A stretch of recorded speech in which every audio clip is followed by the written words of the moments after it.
This is the Level Up Engineering Podcast, where we talk with some of the most successful engineering leaders who reveal actionable management insights that help you take your developer team to the next level.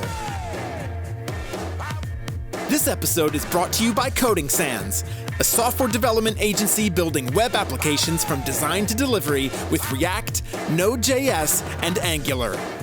Check them out at codingsans.com. Hi everyone, Carolina Toth speaking, and this is the Level Up Engineering Podcast. In every episode, we talk with accomplished engineering leaders about different kinds of leadership challenges they face. Before we get into today's episode, I'd like to share with you that if you sign up for the Level Up Engineering newsletter, you're going to receive new episodes 2 weeks prior to them being released to the rest of the world. So it's a really good deal. Click the link in the description and join our engineering leadership community. Today, it is my pleasure to welcome Ankit Patel, who is the SVP of Engineering at Foursquare.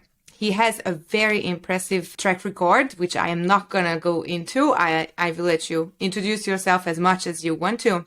But I am glad all of you could join us, and I am so thankful that you're here with us today, Ankit. Please introduce yourself, your work, your passions.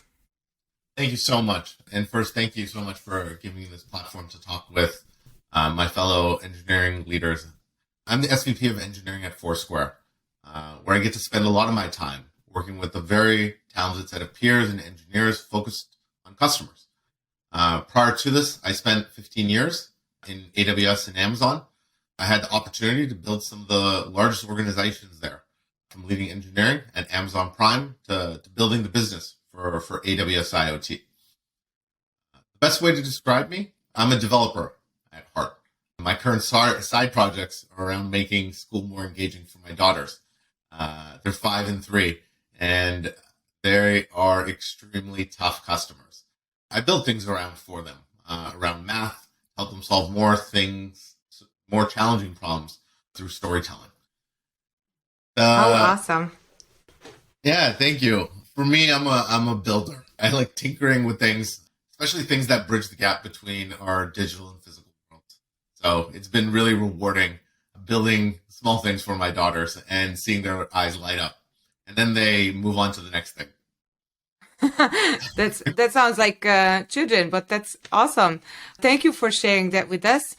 And with that said, we are going to go dive deep into our topic for today. And we are going to talk about more effective decision making. And if that sounds a little vague, we will go into more of the details about decision making and what you have done within this topic in your life. So let's start with describing your experience. What have been the decision-making challenges for you at these large organizations that you have worked with? So when we think about at the center of everything that we want to do is we want to drive innovation. And so you often get, a lot of CTOs preach how their companies are innovative, but are they innovative over a long period of time? And so for me, one of the core things that I've learned through my career is the key to sustainable innovation is to set up your team to accelerate development against your most important priorities for a product and removing the need for executives to be part of that process. So the key is, as a company grows, as you scale from 10 to 20 to 100 to 500, how do you effectively drive decision-making down that is centered on the customer? Companies that innovate over the long run need to enable teams to be closer to the customer, learn quickly, and prioritize.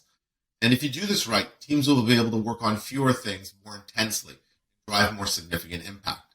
And so as I joined Foursquare, one of the key things and learnings earlier on was we were structured in a way that made it really hard for individuals or leaders in the team to drive innovation. They required their peers to be in meetings. They required consensus across large sets of people, and often they required executive involvement. Wow, that sounds like a tedious job to be innovative. Yeah, it's definitely one of those things where one of the things I appreciated most in my career was the ability to make impact. And that's true for every leader, for every engineer.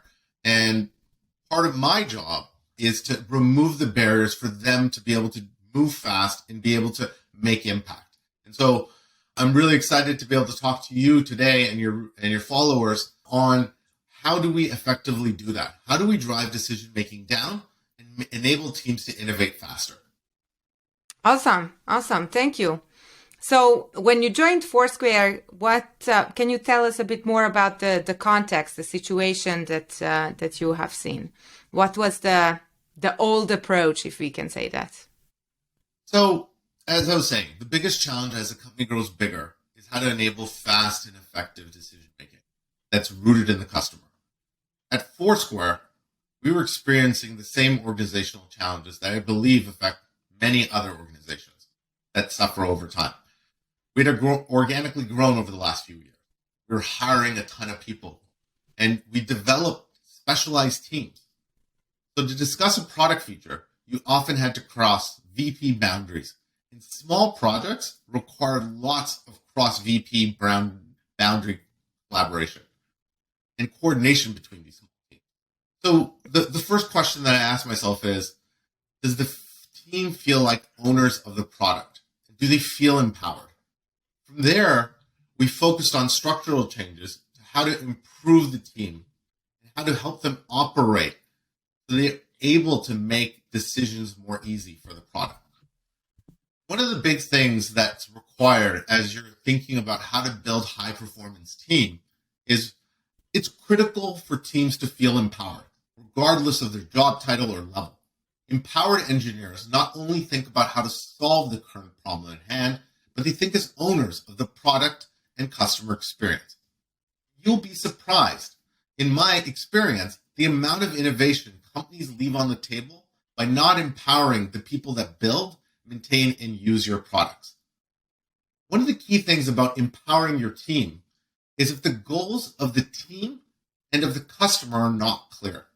So if you want to deliver big for your customer, every company needs to focus your efforts on the programs with the highest impact, and you want your team to thoroughly understand what we're trying to accomplish for our customers and take ownership of achieving it. Mm-hmm. That sounds like you have said a lot of things in that little paragraph. So let's unpack that a little bit, because it sounds like you had really a symptom of the silos working within the organization showing up in customer care, kind of, because people weren't interacting with other parts of the organization, so they didn't know what the customers really wanted. Does that sound about right? Yes, it does. In my experience, I've seen three main symptoms. The first one that I saw was everything is important. We lacked clarity of understanding what was most important to our customers. When I looked at their roadmap and the features they were launching, the features felt disjointed. Instead of pointing to a few critical customer journeys, you see a lot of lists of features that solved one specific problem, but were disconnected from what problem we wanted to solve for the customer.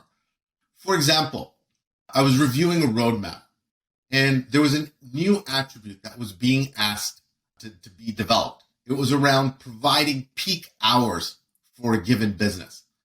But the actual problem the customer had was determining what hours should I stay open. And if you look at that, the peak hours is only a partial answer. What they really need is how busy they are by hour. So instead of focusing on what we can accomplish very quickly, we need to be honest and understand what exactly is the customer problem. The second symptom that I noticed was we were slower to innovate, which it makes it hard to drive change. To get most things done, you needed at least 3 to 4 teams to work together. There'd be front-end engineers, back-end engineers, data science, data engineering. In practice, this causes a cascading effect where delays in one team impacts another. Similarly, once you encounter a new or emerging idea, it can be very hard to prioritize. You then have to get executive involvement. That can really slow down innovation in the overall work stream. The solution is to have one organization solely focused on that one customer so that they can hone in and achieving that quickly and effectively. The last one is the lack of connection to the product and customer experience. Engineers often have a strong connection with their immediate team, but as the company grows, they feel more and more disconnected on why their work matters. They feel they're just one of the many teams contributing to Foursquare. They lose that connection to the product, and their work starts to feel like projects and not product delivery. Thank you very much. It is a very clear list. So this is the context when you arrived at Foursquare. I think you have been there for over a year. Is that right? It does feel like a year, but it's only been 6 months. It's been only 6 months. What have you done to overcome these challenges, to right these symptoms? The first thing I did when I came on board was I listened to the team. I talked with our stakeholders and our customers. It was focusing on what things were doing well, what wasn't working well, what are they happy with, what made them enjoy their jobs less. From these discussions, a few themes emerged. The first was engineers felt disconnected from the product as the company grew. More often than not, we had roadmap items that could be done more easily versus what was needed for our customers. The third was our senior leaders were disconnected from the details. They were spread too thin across multiple product lines. I shared these findings with my team, and we spent time discussing the problem we sought to solve or minimize. We brainstormed together. How best could we solve this? First thought, we could invest more in program management or new mechanisms to drive this alignment. But all of these seemed like band-aids on a problem versus solving the root cause. So I drafted a proposal and I brought that into conversation with my team. We removed all names and discussed how we could align our teams to move more quickly and prioritize and iterate on solving customer problems. We made changes as we had those discussions, but we all came away as a team saying this was the right set of changes for us to drive better decision-making in the company. And we owed it to our teams to drive that clarity for them. So there's 3 cornerstones of our new organizational structure.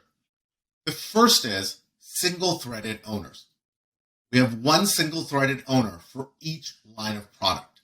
This owner has all or almost all of the teams directly reporting to them. The second was we merged small job discipline teams to align with the products. And then we consolidated ownership of our key technology platforms. Awesome. So now that you have implemented these changes, how is the feedback on the new structure? So as we implemented this new structure, we spent a lot of time sharing this information and bringing in the senior IC and engineering talent to be part of this change. We've been 4 months into this change, and I can tell you from a leadership perspective, from an engineering perspective, we've gotten a lot of great feedback. People on teams feel like they can move faster. Engineering leaders feel like they're empowered to make decisions.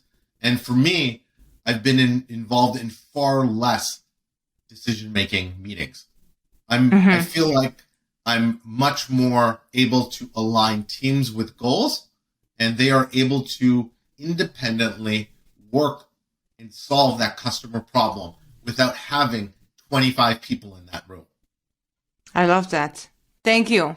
So as you were starting out with this change, did you join the organization to implement something like this, or did the idea come later on as you were seeing the context in which you joined? I came to this conclusion fairly early on when I joined the team. But it was also something that many managers and my employees brought up to me as we had intro conversation. And so part of that process of how do we move from a problem to actually getting buy-in and driving a solution, buy-in wasn't actually hard for me. I explained the problem to them, who was impacted.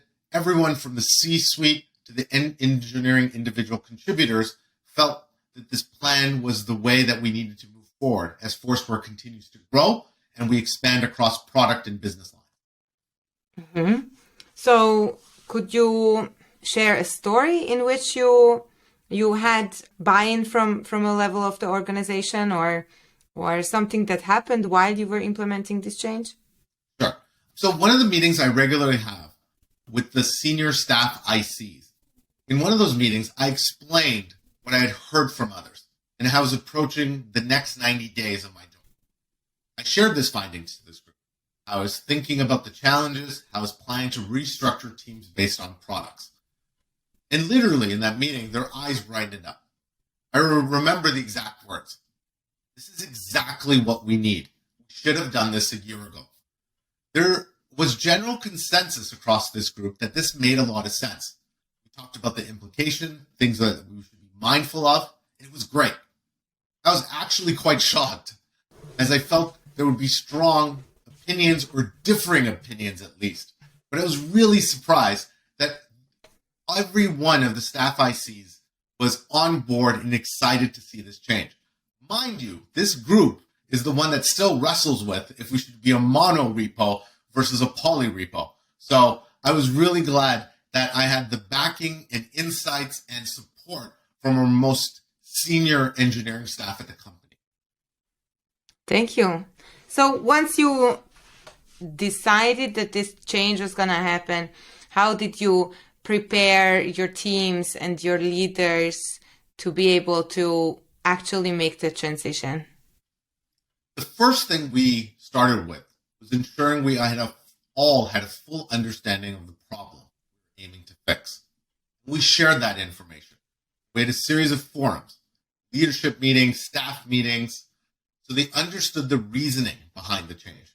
And we sought input on how this would impact individual teams, leaders, and ICs on those teams. The process in itself took around 2 to 3 weeks. But by this time, every engineering leader was brought into and helped shape our plan. From there, each leader had a pre-conversation with their teams, and this was shared at a town hall meeting and an email that went out to the entire company. Before I sent out the broader announcement, I got some valuable insight from a relatively junior engineer on the team who I shared our plan with in a one-on-one. Her feedback was great. She talked about sharing more of my thought process in the email versus making it more succinct and to the point.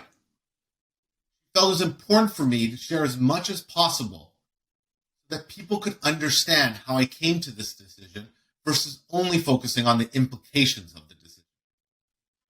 What is the new decision-making process? If you can elaborate a little more on that, I think that would be helpful for our listeners.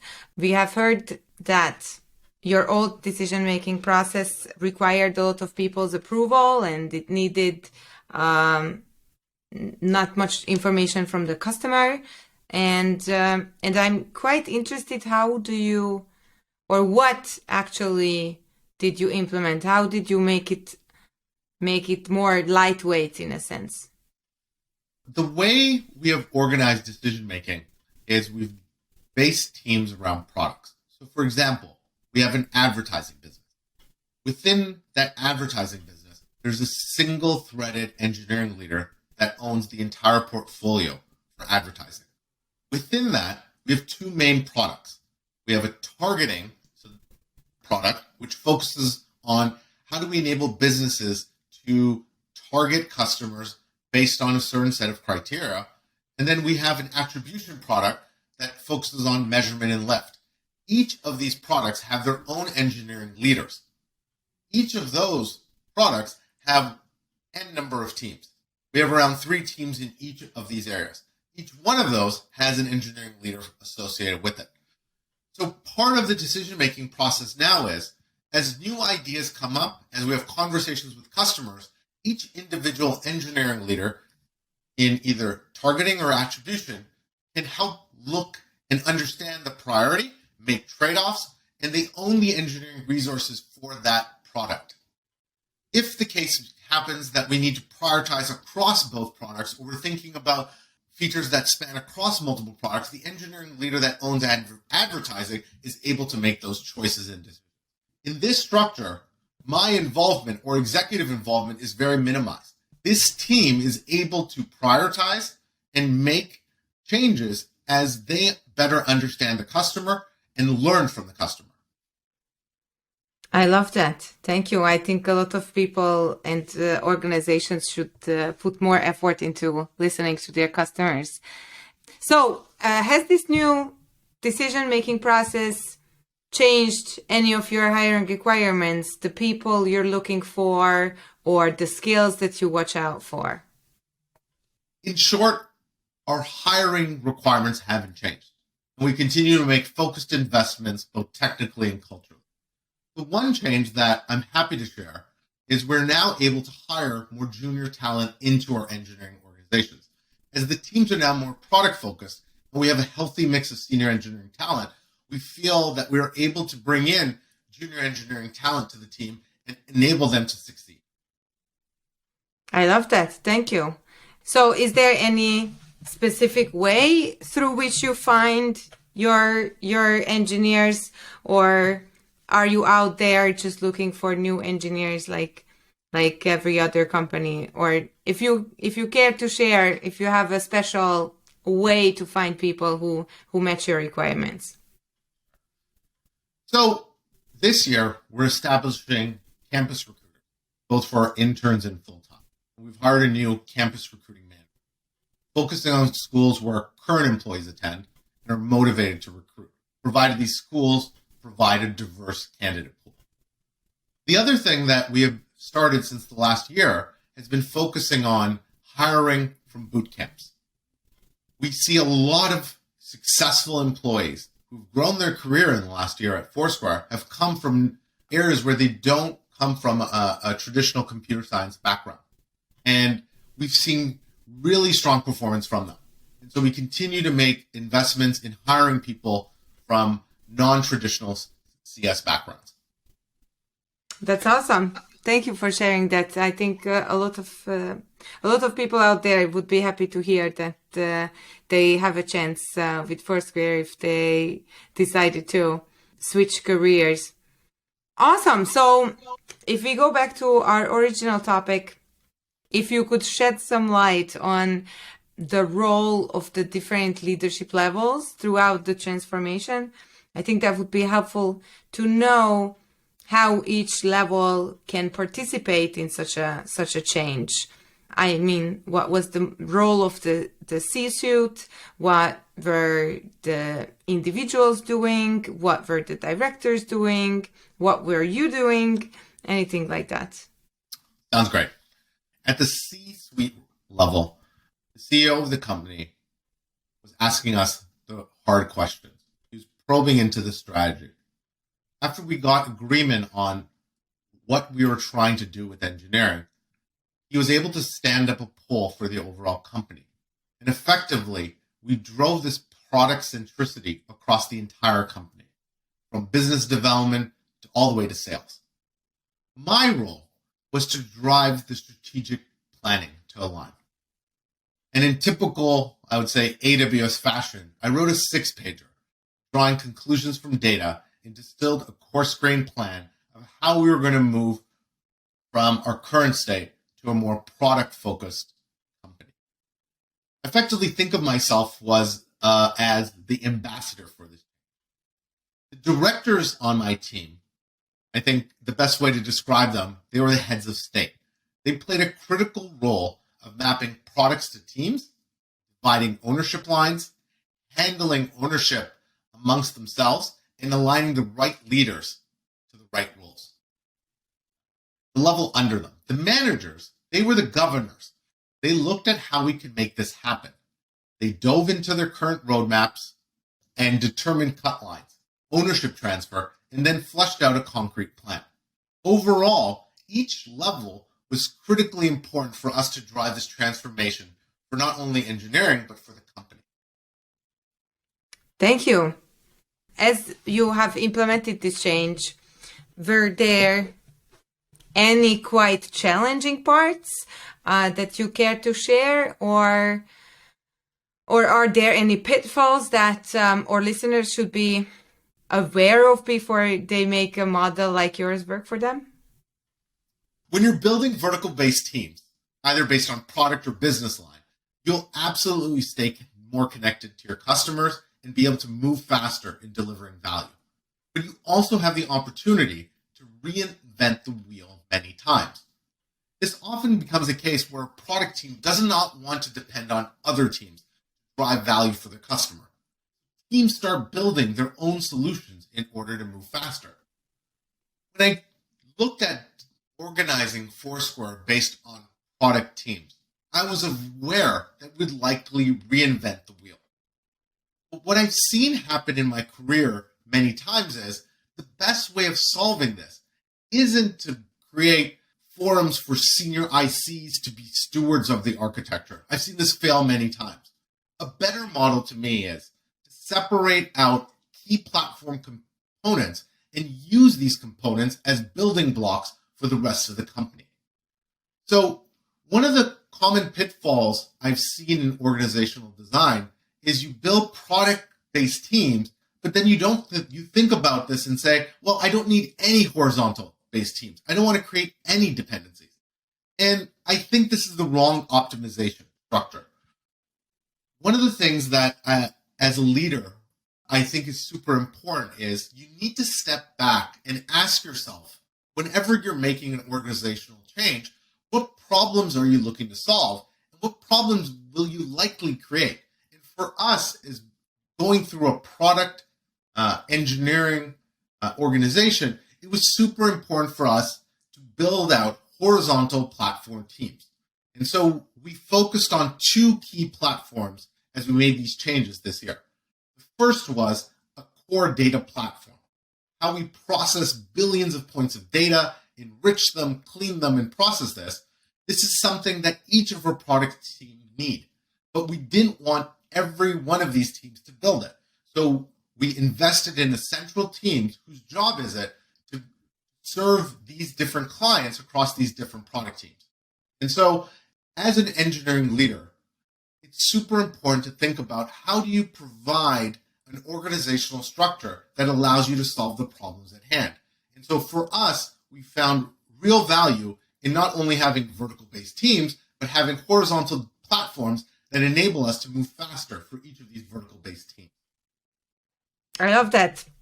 If you could share any stories about how you managed to do that, or anything specific that we can also maybe think about in our own terms at our own companies, that would be helpful. One of the things that I've learned a lot in my career is learning from things that have not gone as well. And so I want to share at least two other ways that I've seen either CTOs try to structure organizations that I've seen fail. The first one is you centralize functionality by job function. This starts with a very noble intention. You want to build excellence in an area so that everyone who does a certain type of job can build their career and eventually become a mentor in the space for others. In the beginning, when you make this change, things start to go well. People have muscle memory of the problem areas in domains that they've worked on. Soon after, they lose affinity to improve and address the concerns of the customer. They lose that direct leadership connection on goals, priorities, and meetings, and soon this dissolves into a lack of awareness of what is needed now. They're focusing too much on reusability, and ultimately, as they do this, your product stagnates, and there's effectively morale loss amongst the specialized teams. The second one is what I call tiger teams. You create a temporary team to solve a problem, and you organize around it. And what this allows these teams to do is to be agile and drive results. This concept sounds great initially, and it does work, at least in the short to midterm. And I will tell you, every executive is happy in the beginning. They've gotten more things done. This team is single-threaded on solving this problem. But it ultimately can lead to a lot of band-aids and duct tape since there's no long-term ownership. Technical debt builds up, innovation effectively slows down because everything gets more expensive to do. Problems that could be solved much simpler or better are now disjoint. Your architecture dwindles away, and the learnings and career growth slows down because everyone on these teams is moving from project to project. And what you'll get is attrition will spike. Now you've gone down a path that is very hard to reboot. And what effectively happens when companies go down these tiger teams is these entire systems at some point need to be rebuilt. And when you're rebuilding systems, you aren't delivering for customers. And so this can be the demise of an entire product line or company once they start focusing on delivering through these tiger teams. Thank you very much. I think we can all take something away from that. We have talked a lot today about making decisions and making structures for making decisions and communicating those decision-making structures and how we have come to our conclusions. Is there anything else that you would like to add to our listeners? One of the big things that I've been trying to drive in every organization that I've been in is the concept of a builder. And I think that's super important. Builders feel empowered.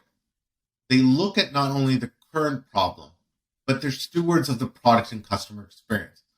One of the things that I think every leader should think about are the people on my team, do they feel like builders? Or do they feel like they get requirements and they do the job that's currently at hand? You see this symptom where people are not thinking long term or not thinking big. Ask yourself, am I instilling a culture of builders within my teams? If you're not, it's a great opportunity to work with your teams and ICs and ask the question, what do we need to do to build the concept of builders within our organization? I love that. Can you give us a tip as to what we should do to bring out the builders in people? I think the biggest part of driving a culture of builders is understanding the customer problems and what are the things that customers need. Often at times, as a company grows, you have product managers who are now the owners of the customer. I think it's super important to always think about how do I include and distill that information across your engineering teams. One of the big things that I've seen is the people who are building the software, the engineers on your team, if they understand the customer well, either through their direct product managers or actually being involved in the customer conversations, their ability to make impact, their ability to look at problems and say, there's a better way of doing this, grows exponentially. So one of the biggest things is ask your engineering teams, how connected are they to the customer? If they feel they're disconnected, you may benefit from driving decision-making down by restructuring your teams based on product, or by also thinking through, how do I involve my engineers in customer conversations? I love that. Thank you for sharing that. I think there is a lot of great content in there to unpack for all of our listeners. If any of us would like to follow you or your work, where could they do that? I think the best way is to go onto the Foursquare.com website. There's a set of articles that I've written there that highlight some of the transformations that we're doing within Foursquare. I also have my own website. If you Google for Ankit Patel, the builder, you'll see a bunch of articles that I've written on engineering and engineering leadership. Thank you so much. Thank you very much for joining us today. Dearest listeners and watchers, our guest today was Ankit Patel, Senior Vice President of Engineering from Foursquare. And we talked a little bit about making decision-making more effective and bringing it closer to what customers actually need. Ankit, thank you for joining us today. Thank you so much, and thank you for having the time to speak with you and your audience. It's been my pleasure. Thank you. Thanks for staying with Level Up Engineering. If you enjoyed this podcast, so will your friends. Share this episode on your favorite social networking platform. To stay up to date with our content, follow Level Up Engineering on Spotify, Apple Podcast, or Google Podcast. Brought to you by Coding Sans, a software development agency building web applications with Angular and Node.js. Check them out at codingsans.com.